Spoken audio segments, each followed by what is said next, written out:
E falando em entender, a gente quer muito entender a origem dessa guerra, né?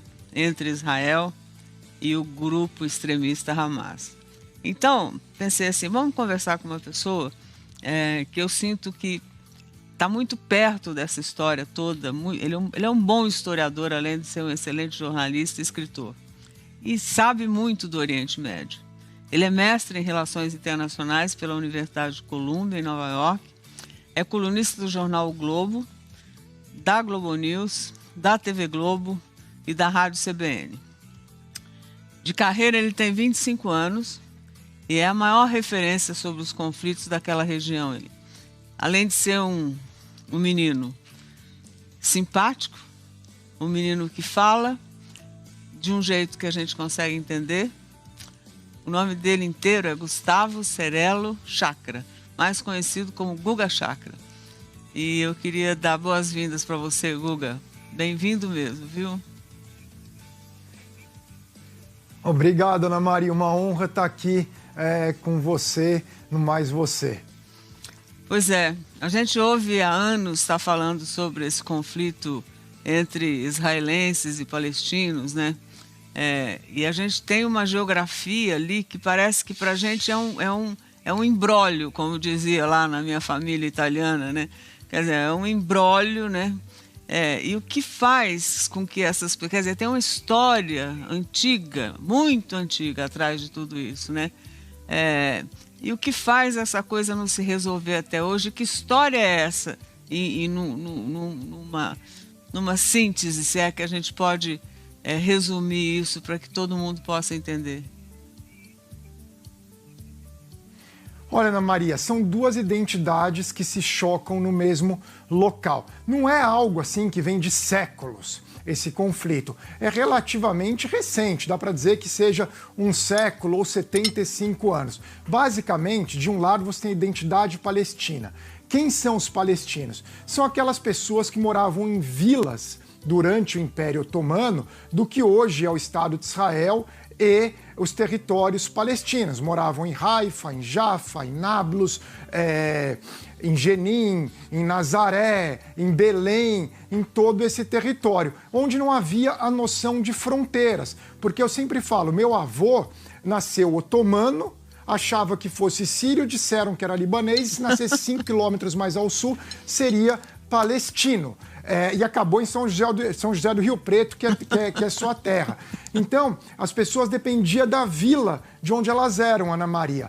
Algumas, grande parte das vilas do que hoje é o Líbano, imigraram para o Brasil. Por exemplo, foram muitos para São José do Rio Preto. Por isso que você tem ali a Avenida Badi Bassit. É verdade. Você tem aquele número grande de pessoas de origem libanesa em Rio Preto. Foram sírios também para o Brasil, mas os sírios também foram muito para a Argentina.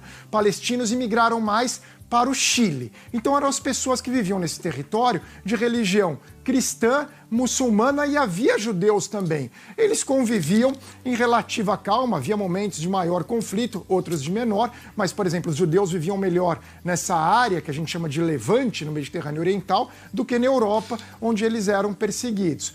Paralelamente, na Europa surgia a noção de Estado Nacional e os judeus eram muito perseguidos na Europa. Os judeus europeus, os pogroms, toda aquela perseguição que culminou no Holocausto, quando o regime nazista matou 6 milhões de judeus. E os judeus sempre tiveram uma ligação muito forte com Jerusalém, que é onde hoje está Israel. É o berço da religião judaica, uma ligação milenária. Então, muitos judeus europeus começaram a imigrar durante o movimento sionista para aquela região, e havia judeus já ali, e começou a ter essa identidade para formar um Estado, que é o Estado de Israel. Então, são um choque dessas duas ideologias. Né, claro, e aí que aí, durante esse período...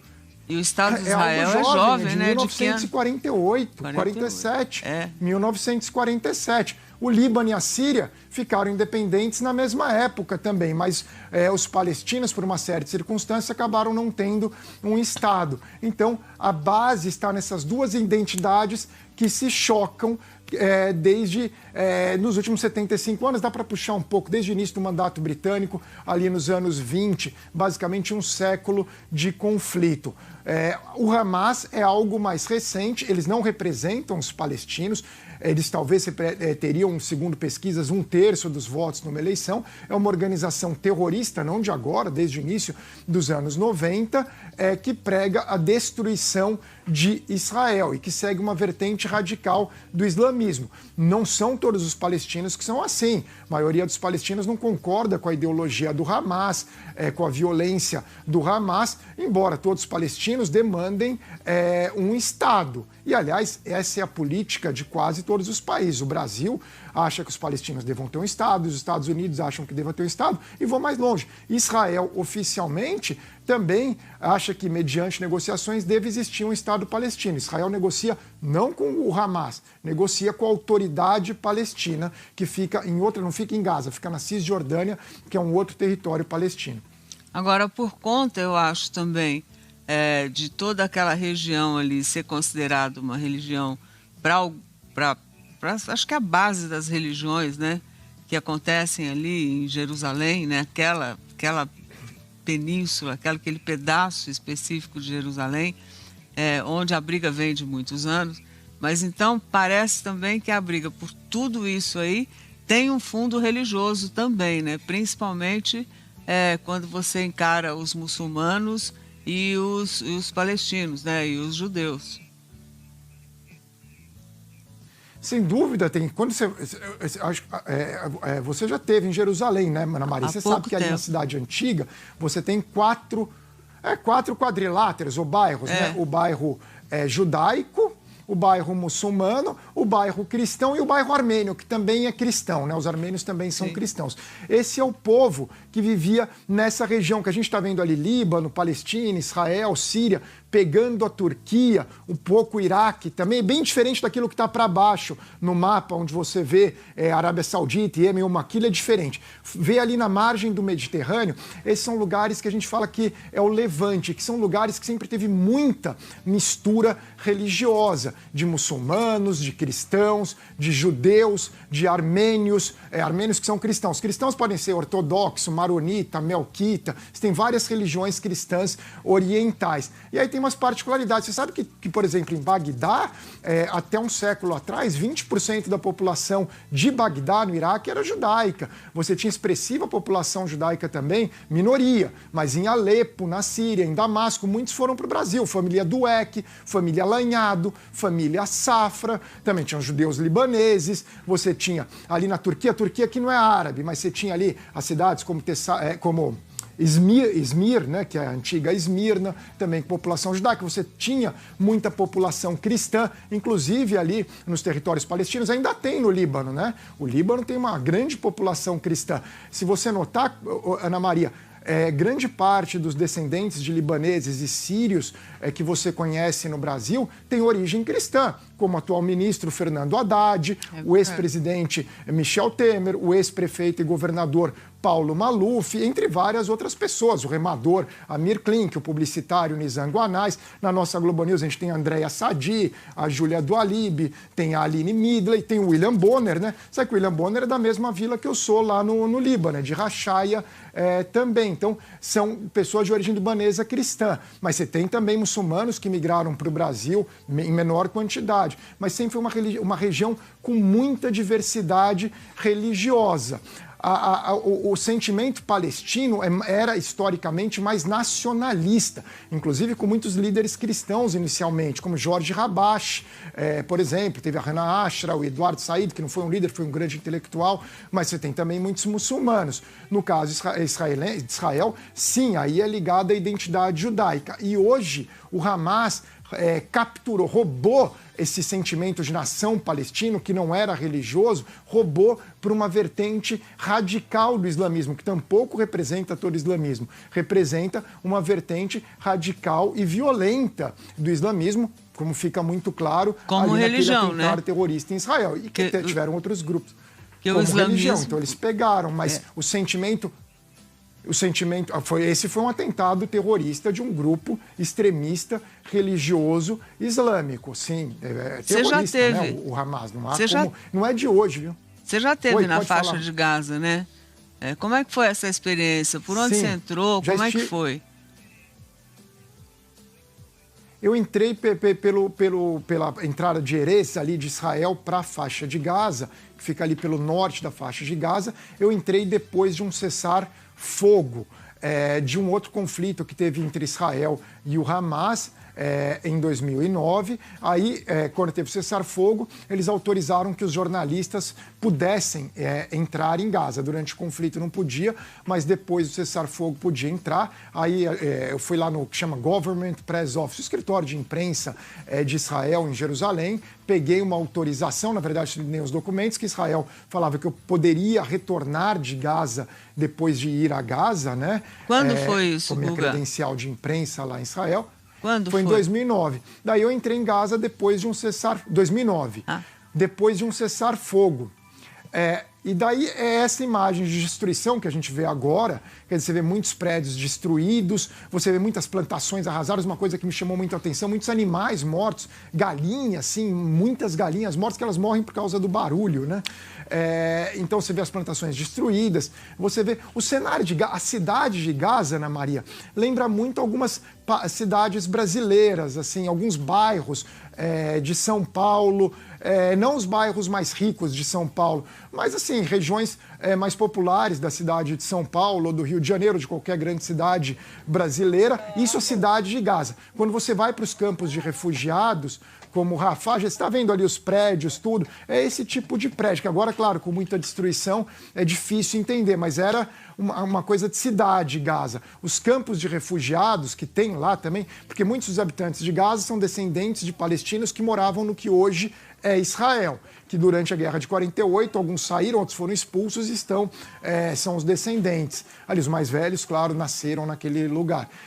Os campos de refugiados ali são bem mais pobres. Aí lembram, de uma certa forma, as comunidades brasileiras. Eu estava até vendo um filme de drone, né, sobre a Rocinha no Rio de Janeiro, que a Rocinha é mais montanhosa, lá em Gaza é mais plano, mas assim lembra bastante os campos de refugiados palestinos, há uma similaridade. Então, enquanto a cidade de Gaza em si lembra áreas de cidades brasileiras, os campos de refugiados lembram as comunidades, que também são áreas das cidades brasileiras, mas a região das comunidades. É uma diferença entre Gaza e Rafah, por exemplo, que são duas localidades ali na faixa de Gaza. Nesses últimos anos, você teve lá em 2009, que foi quando estava cessar-fogo de um conflito, né? Quantos conflitos, se é que você se recorda, já houveram entre Palestina e o Hamas especificamente e Jerusalém, e Israel? Olha, entre Hamas e Israel, Ana Maria, tiveram 4 conflitos abertos. Conflito que eu digo nos moldes de uma guerra. Esse que começou em 2008 e foi até o final até a posse do Obama em 2009, vamos colocar assim, foi logo quando o Obama tomou posse que teve o cessar-fogo. Aí o segundo foi em 2012. Em 2012 não teve ofensiva por terra de Israel. Aí teve um terceiro em 2014 e assim como 2009 teve incursão por terra, e o último foi em 2021, que também só foi a parte dos bombardeios. Então, especificamente entre Israel e o Hamas, foram 4. Aí você tem as guerras árabes israelenses. Teve uma em 48, uma em 56, uma em 67, uma em 73. 4. Aí tem a guerra chamada Guerra do Líbano, que é quando Israel entra no Líbano, que entrou em 82, até em Beirute, e se retirou do Líbano, do sul do Líbano, em 2000.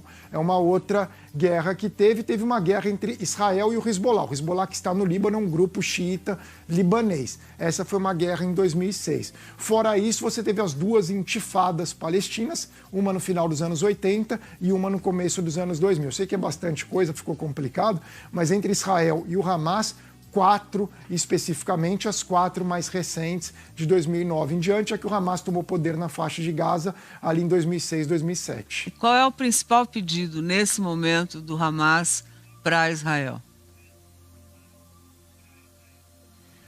Olha, não tem muito pedido do Hamas para Israel nesse momento. O Hamas cometeu uma ação terrorista e agora tem 222 reféns de Israel e de outros países. O que eles podem exigir, eles gostariam nesse momento de que tivesse um cessar-fogo para que eles permanecessem no poder na faixa de Gaza. Então, o Hamas é complicado. Eu sempre diferencio o Hamas da causa palestina. O Hamas é um grupo terrorista que pede a destruição de Israel. O que é a causa palestina, Ana Maria? A causa palestina é a defesa de os palestinos terem direito a um Estado, que seria provavelmente em Gaza, mais a Cisjordânia.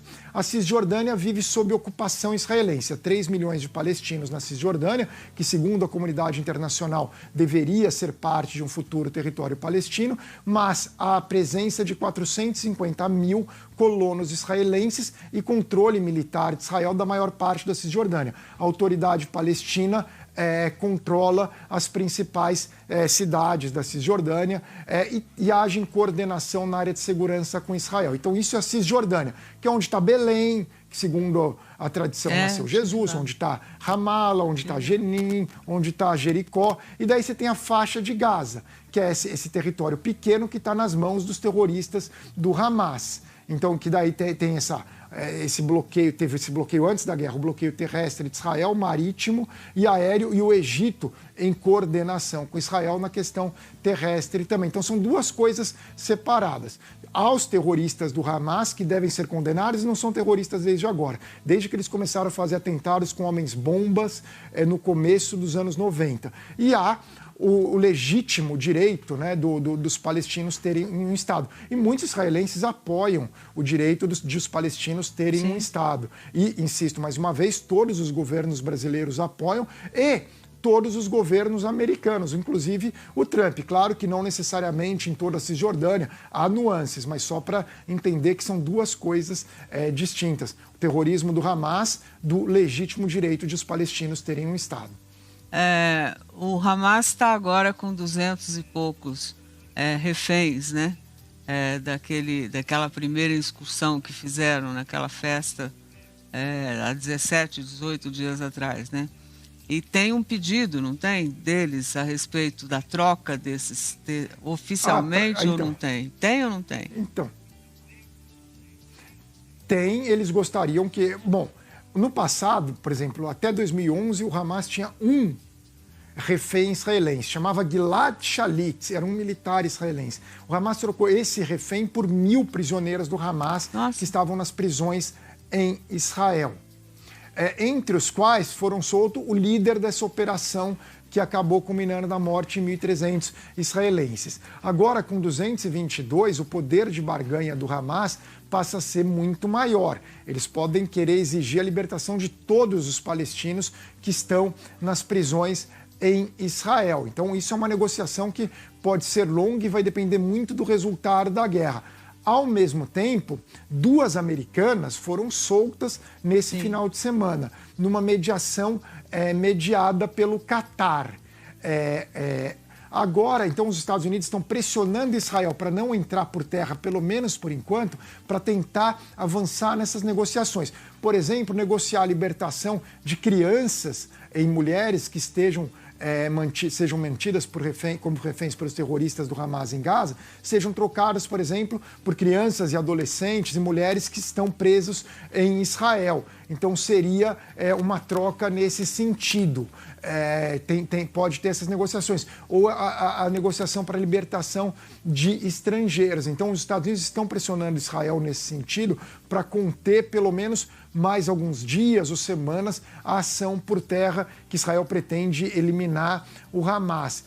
Mas Israel teria o argumento que talvez entrando conseguisse libertar esses reféns. É complicado, porque o Hamas pode matar esses reféns durante a guerra. É tudo muito complexo. Um final feliz não é algo fácil nesse sentido. Mas diante de tantas notícias terríveis, desde o atentado terrorista cometido pelo Hamas, mais os bombardeios a Gaza, enfim, saiu essa notícia positiva da libertação das 2 americanas, que dá um alento, como diz os argentinos, né, dá para quem sabe outras pessoas sejam libertadas. Hoje um menininho israelense de 9 anos, Ana Maria, fez aniversário e ele é mantido como refém pelo Hamas na faixa de Gaza. Isso é algo muito cruel, né? Muito triste. Isso que só imaginar uma coisa dessa, por que esse menino está lá dentro? É diferente de um prisioneiro de guerra, né?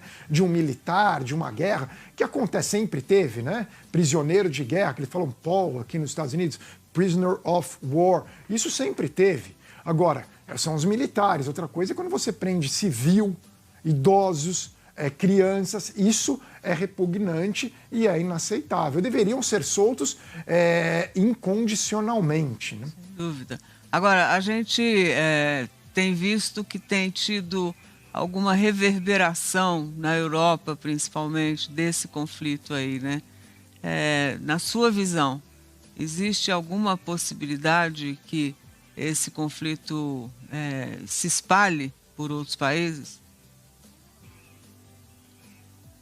Olha, o temor grande que existe é que seja aberta uma nova frente na fronteira de Israel com o Líbano, onde atua o grupo xiita libanês Hezbollah. Esse que é o temor nesse momento. O Hezbollah não é palestino, então tem que ter isso em mente. O Hezbollah é um grupo que surgiu no sul do Líbano durante 18 anos de ocupação de Israel.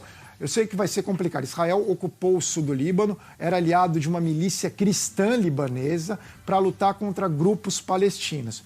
Só que o sul do Líbano tem uma população xiita muito grande. E foi logo depois da Revolução Xiita no Irã. O Irã armou os xiitas do sul do Líbano e formou esse grupo que é o Hezbollah. O Hezbollah existe, acima de tudo, para defender os interesses do Irã. Mas nem para defender os interesses do Líbano, nem para defender os interesses dos palestinos. Porém, o Irã gosta sempre de provocar Israel. Então, é isso que ocorre no momento que há embates entre o Hezbollah e Israel. E o medo é que haja uma escalada que leve a uma guerra. E o Hezbollah, Ana Maria, é muito mais poderoso do que o Hamas. Eles têm 100 mil mísseis, eles lutaram na guerra civil da Síria contra grupos como Al-Qaeda, contra o grupo Estado Islâmico, que eram inimigos do regime do Bashar al-Assad. Aí é complexo, mas enfim, eles são muito mais poderosos. Agora, uma coisa que é importante deixar clara para a nossa audiência,